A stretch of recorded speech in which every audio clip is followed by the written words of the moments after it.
Pakai lo apa ya? Oke. Jamu ngaruh apa ya? Lah, izin Pak Kadus. Si Pak ya.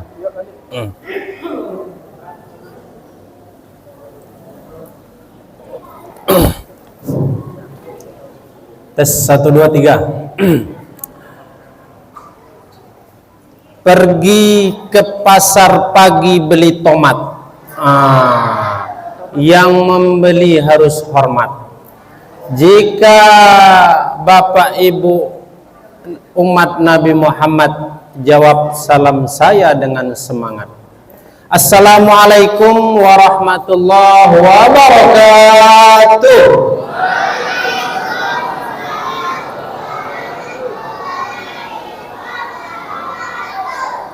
Sebelah sana bukanya 2 piring, di sini 1 piring, agak loyo. Alhamdulillah alladzi an'ama alaina bi ni'matil imani wal islam. Asyhadu an la ilaha illallah wahdahu la syarikalah wa asyhadu anna Muhammadan abduhu wa rasuluh la nabiyya ba'dah. Allahumma salli ala Sayyidina Muhammad wa ala alihi wa sahbihi ajma'in, amma ba'du. Pertama dan yang utama, marilah kita bersyukur kepada Allah dengan mengucapkan Alhamdulillahirabbil alamin. Pada malam yang ke-16 ini Allah masih memberikan kita kesehatan dan keimanan sehingga Masjid Nurul Huda ini masih banyak jamaahnya. Mudah-mudahan Bapak Ibu yang ada di sini Allah berikan keistiqomahan sampai malam 30. Amin ya rabbal alamin. Salawat beserta salam tidak lupa dan tidak luput tentunya kita hadiahkan kepada roh junjungan alam Nabiuna Muhammad sallallahu alaihi wasallam. Sallallahu ala Muhammad sallallahu alaihi wasallam. Sallallahu ala Muhammad sallallahu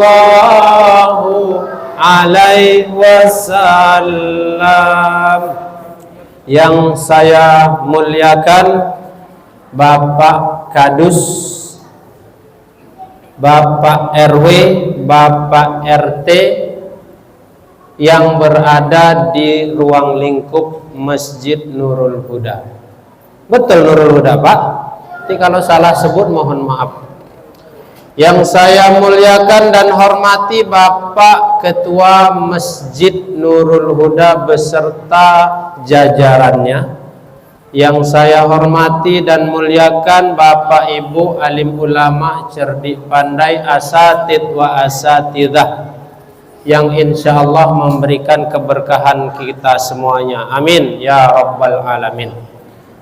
Dan terkhususnya yang kita banggakan, kita hormati seluruh kaum muslimin, muslimat, anak-anak, adik-adik semuanya, baik yang belum kawin maupun yang belum sunat. Mudah-mudahan semuanya sehat semuanya Bapak Ibu. Alhamdulillah. Sudah mimpi mengejar hari raya atau mengejar Lailatul Qadar? Hah? Oh, yang benar tuh. Tahu Lailatul Qadar itu apa? Ngapain dikejar? Emangnya layang-layang? Bapak Ibu yang dirahmati Allah, tema kita pada malam hari ini adalah apa hakikat daripada kehidupan kita ini. Itu judul yang diberikan oleh kita dari Ikatan Dakwah Indonesia IKADI. Mudah-mudahan apa yang saya sampaikan nanti bermanfaat untuk kita, khususnya untuk diri saya sendiri. Amin ya rabbal alamin. Bapak Ibu yang dirahmati Allah, bahwasanya yang namanya manusia ini Bapak Ibu disengajakan oleh Allah, diciptakan oleh Allah ke dunia ini bukan tiada maksud dan tiada tujuan. Allah menciptakan Adam dan Hawa adalah pertama kali diciptakan Allah. Ketika diciptakan Allah, yang namanya Adam dan Hawa ini letaknya di mana Bapak Ibu? Di surga. Namun ternyata Allah menginginkan lain, ada jalannya, entah itu dengan cara si Adam alaihi salam melaksanakan pelanggaran, sehingganya Nabi Adam alaihissalam terpaksa harus dibuang ke bumi. Maka lahirlah generasi-generasi sampai generasi kita. Maka pernah saya ditanya, Bapak asalnya dari mana? Saya bilang kalau saya asli Tembilahan. Ya, kalau ada orang Tembilahan hadir, saya kawan.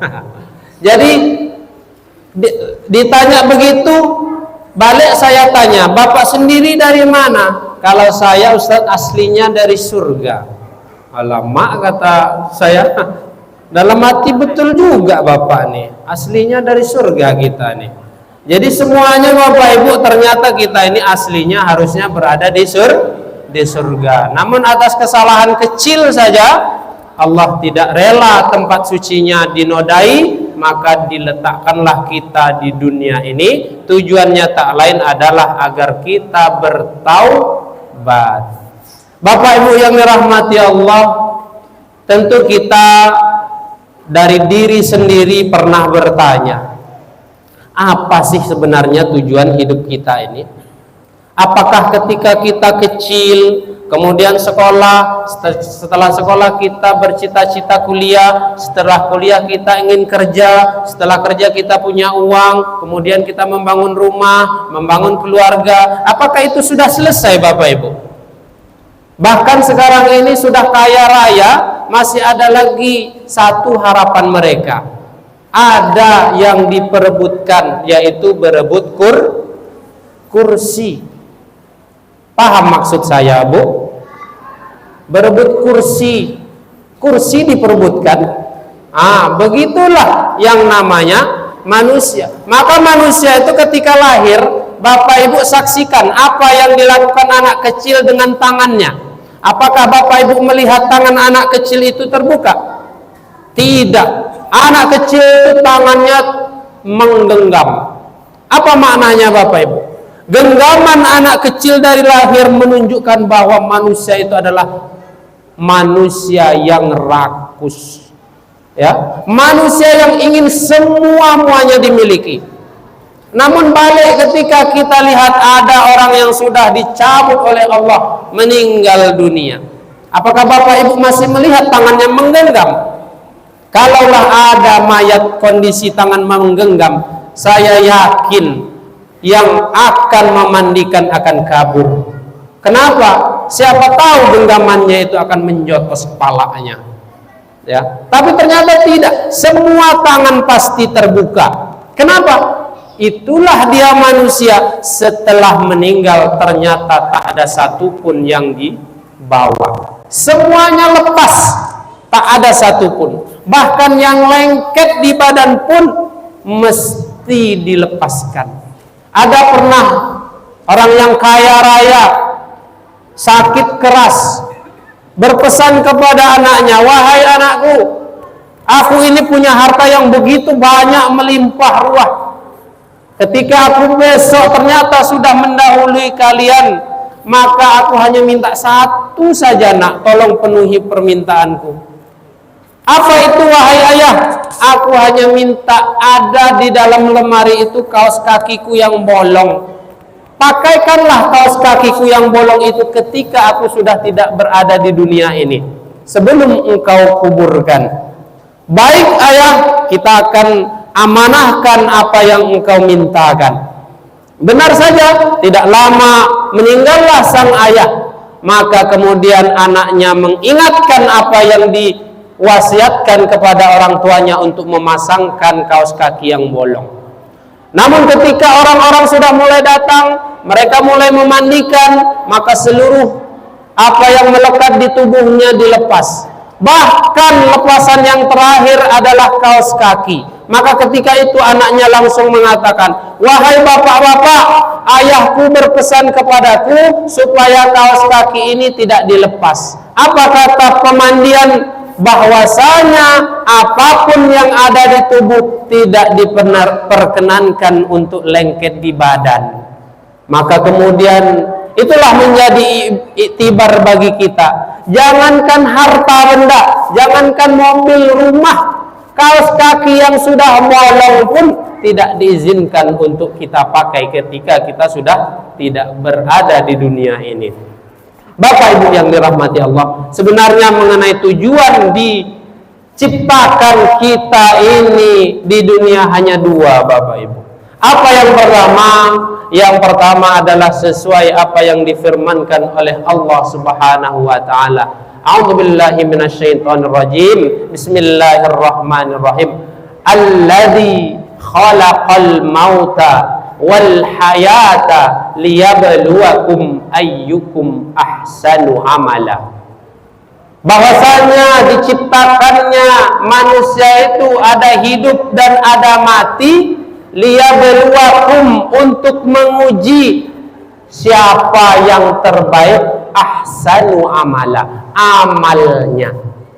Bapak Ibu perlu tahu amal itu kayak mana. Sholat itu amal gak, Bu? Sholat, ibadah puasa amal gak? Baca Al-Quran amal gak? Ternyata itu bukan amal, Bapak Ibu. Yang dikatakan amal itu apa? Yang dikatakan amal adalah fungsi kita ketika kita hidup. Contoh, Bapak Ibu hari ini diamanahkan oleh masyarakat sebagai salah satu pejabat di daerah kita ini, atau kita lebih singkatnya adalah pengurus masjid. Maka ketika diamanahkan menjadi pengurus masjid, maka pengurus mesti amanah menjaga titipan jamaah, termasuk menjaga keuangan. Karena apa? Berapa banyak masjid yang sekarang ini mesti kecolongan gara-gara para pengurusnya menguras duit. Bayangkan Bapak Ibu, pengurus menguras duit. Bahkan ada di beberapa masjid, pengurus masjid menjadi rebutan. Naudzubillah, summa naudzubillah. Padahal kalau mau nanti Bapak Ibu yang di sini berkeinginan ingin menjadi pengurus masjid, boleh daftar di masjid kami, Masjid Darussalam di dekat kita ini. Di situ susah mencari pengurus, Pak. Ya, susah. Banyak nggak mau. Itulah resikonya pengurus. Digaji tidak, dihujat terus. Itu resikonya. Ya, namanya mengurus rumah Allah mesti harus ikhlas. Ikhlas tak ikhlas harus ikhlas. Karena kalau tidak ada yang ngurus, maka kita semuanya akan berdosa. Contoh yang lain apa? Seorang yang diamanahkan pejabat, maka pejabat yang saat itu berkuasa, amalnya bukan sholat Bapak Ibu, amalnya bukan puasa, amalnya adalah berlakunya tanda tangan, yang tanda tangan itu adalah gunanya kemaslahatan umat. Contoh nih, di sini kan ada Pak Kadus nih. Nah, Pak Kadus nih kan melindungi kita juga di Geriama yang asri ya Pak ya. Jadi tengok-tengoklah jalan kita. Ya, termasuknya seperti itu Bapak Ibu. Jadi kita lihat jalan yang ada di sekeliling perumahan kita ini sudah luar biasa bagus. Ini Bapak Ibu mungkin cerita sedikit, saya sebenarnya bukan orang jauh dari sini. Saya pernah tinggal di sini, entah tahun berapa lupa saya. Jadi ketika saya tinggal di sini, saya menyewa, setiap malam saya tidur mati lampu, dilewatinya badan saya sama tikus, Pak. Begitu banyaknya tikus waktu itu. Wallahu alam hari ini, apakah masih sebanyak yang dulu lagi? Karena di tempat kami juga masih banyak sampai sekarang. Jadi begitu Bapak Ibu. Begitu juga anak Bapak yang mungkin hari ini adalah anak sekolah. Anak-anak yang sekolah, ketika anak-anak ingin beramal, ya, Apa amal anak sekolah? Bisakah anak sekolah sudah beramal? Bisa. Apa? Dengan cara memberikan hasil yang terbaik ketika belajar. Maka ketika belajar tidak mendapatkan hasil terbaik, ditanya sama ayah ibunya, anak, kenapa ini hasilnya kok seperti ini? Itu adalah kehendak Allah katanya. Kehendak Allah dari mana? Ini menandakan bahwa kamu tidak belajar. Maka di sini menunjukkan bahwa anak kita tidak beramal dengan baik. Maka di sini dikatakan bahwa kita adalah diutus Allah untuk beramal ahsanu amala. Khairun nas anfa'uhum linnas. Sebaik-baik kita adalah orang yang baik dengan sesama kita. Maka hari ini kita tanya pada diri kita, Bapak Ibu, ketika saya sudah bermasyarakat di daerah yang bawah lindungan Masjid Nurul Huda ini, apa sebenarnya yang sudah saya perbuat untuk wilayah kita ini? Jangan-jangan ketika diajak Pak Kadus, Pak RW, Pak RT untuk gotong royong saja tak pernah keluar. Jangan-jangan ketika diminta membangun masjid yang saat ini luar biasa, begitu megahnya masjid kita ini, jangan-jangan tidak ada sepeser pun duit kita berada di sini. Maka kita pertanyakan, kita yang tahu Bapak Ibu, apakah amal kita itu sudah layak untuk kita persembahkan ketika kita sudah tidak berada di alam dunia ini. Wa tazawwadu, berbekallah kamu, fa inna khairaz zadid taqwa. Berbekallah kamu, sesungguhnya bekal yang terbaik adalah ketakwaan. Bu, Pak, ngantuk. Sebentar lagi Pak ya, Bu. Insya Allah sebentar lagi. Yang terakhir, yang kedua, apa yang sebenarnya tujuan Allah menciptakan kita? Nah ini yang terpenting. Wa ma khalaqtul jinna wal insa illa liya'budun. Bahwasanya diciptakannya jin dan manusia tujuannya adalah untuk menyembah Allah. Bapak Ibu kenal dengan Nabi kita Muhammad? Kenal, di mana kenalannya? Sudah tahu wajahnya Rasulullah. Ada yang di sini pernah mimpi Rasulullah. Katanya kalau kita pernah bermimpi dengan Rasulullah, itu adalah asli, karena Rasulullah ketika jumpai kita tak pernah ada setan yang bisa menyerupai. Maka beruntunglah bagi Bapak Ibu ketika ternyata pernah berjumpa dengan Rasulullah. Insya Allah masuk surga. Amin ya rabbal alamin. Bapak Ibu, di sini ada kata liya'budun, untuk beribadah. Nah, makanya ketika saya katakan amal itu tak ada hubungannya dengan ibadah, sekarang baru ketemu ibadah. Apa itu ibadah? Itulah kita kerjakan yang barusan. Ada sholat, ada puasa yang tadi siang kita lakukan, ada baca Al-Quran, ada sedekah, ada infak, ada wakaf. Maka itu adalah semuanya ibadah. Pertanyaan kita adalah, apakah ibadah itu dibutuhkan oleh Allah? Ada yang merasa di sini membantu Allah? Ada Bapak Ibu? Aku kalau tidak sholat nanti kasihan Allah. Allah nanti kacau nanti. Ada yang seperti itu Bapak Ibu? Tidak ada. Allah tak butuh kita Bapak Ibu. Siapa yang butuh? Kita butuh dengan Allah. Makanya kita mesti ibadah. Maka ada mau cerita seorang pendeta, yang pendeta ini umurnya 500 tahun. Kemudian pendeta ini kemudian bertanya kepada malaikat. Ini hadisnya sahih Bapak Ibu. Bertanya kepada malaikat, apa pertanyaannya? Wahai malaikat, aku ini pasti masuk surga nih. Kata malaikat, apa amalanmu?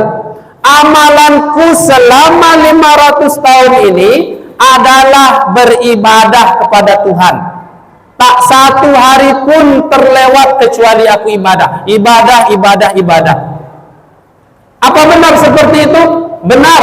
Silahkan dicek catatan, bahwa semua catatan adalah amal kebaikanku.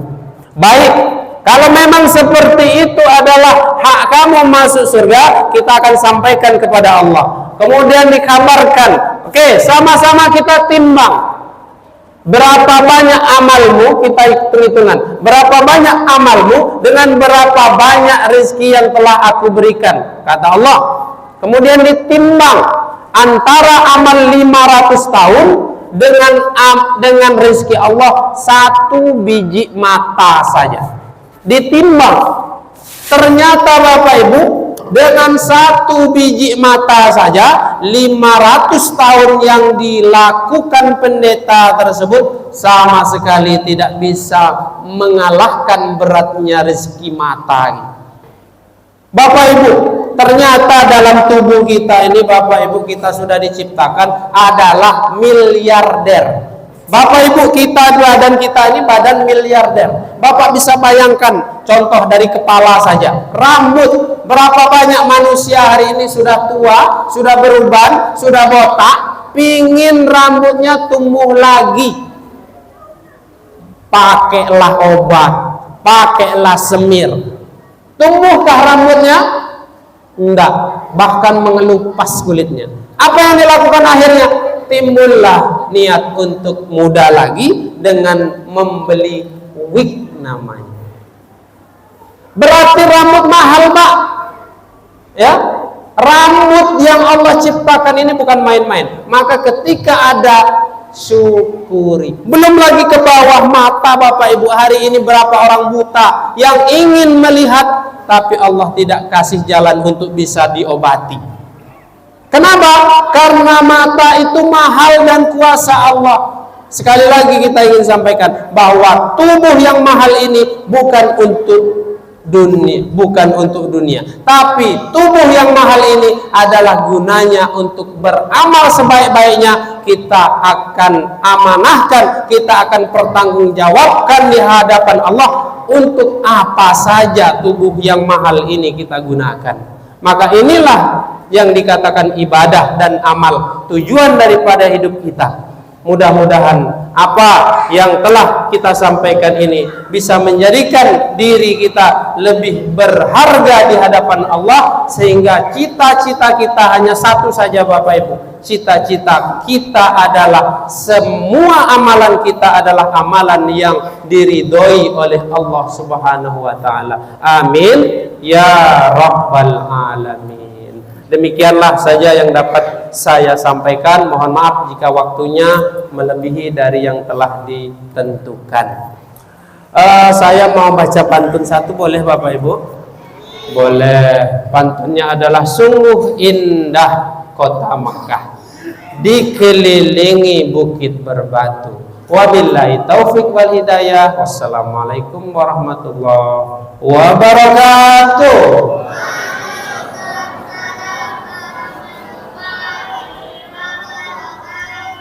Allah. Mana dulu tinggal sekali Pak, ambil dulu. Di dekat siapa ya rumah?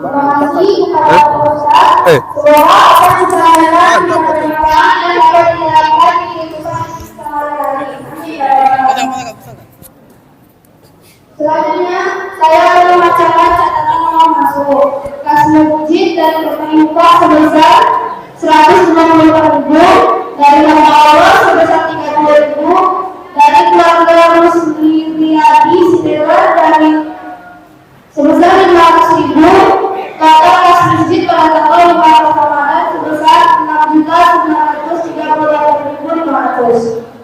Kas yatim dari upah sebanyak 263.000, dari nama Allah T06 sebesar 150.000. Total kas anak yatim tanggal 15 Ramadan sebesar 6.683.000. Fakir miskin dari Wapalipah sebesar 38.000. Total kas fakir miskin sebesar 592.000. TPA dari Wapalipah sebesar 35.000. Total kas TPA tanggal 15 Ramadan sebesar 833.000. Bapak Ustaz dari Bapak Suwaki dari APK 4 sebesar 250.000, dari dapat ayat dalam alamin sebesar 200.000, total kas masuk sebesar 5.400.000, total keluar 3.750.000. Sampai 15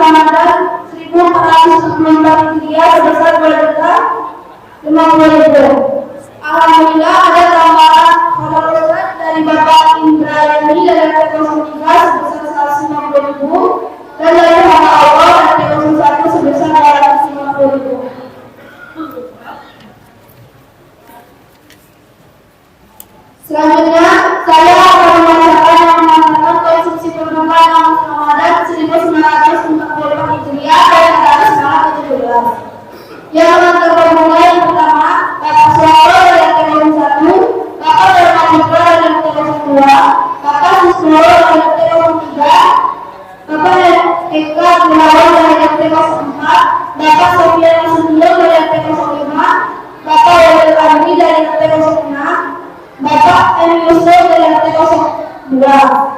Nama yang mengantarkan tadarus yang pertama ada Bapak Kemal Muda dari RT 01, Bapak Dewi Asdiwati dari RT 02, Bapak Dewi M dari RT 03, Bapak Rizal dari RT 04, dan Bapak M. Haris dari RT 05.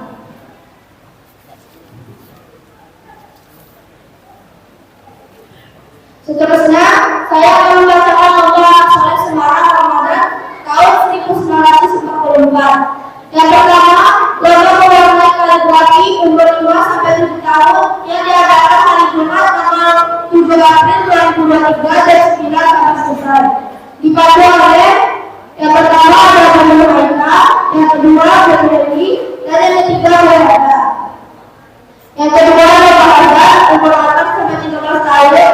Diadakan hari Jumat tanggal 7 April 2023 jam 9 yang menjadi juri ialah Bapak Usman, Bapak Adinzai, dan Bapak Desman. Ketiga, lomba Bapak dan praktek sholat wajib putra umur 8 sampai 13 tahun. Diadakan hari Jumat tanggal 7 April 2023 jam 14 sampai selesai.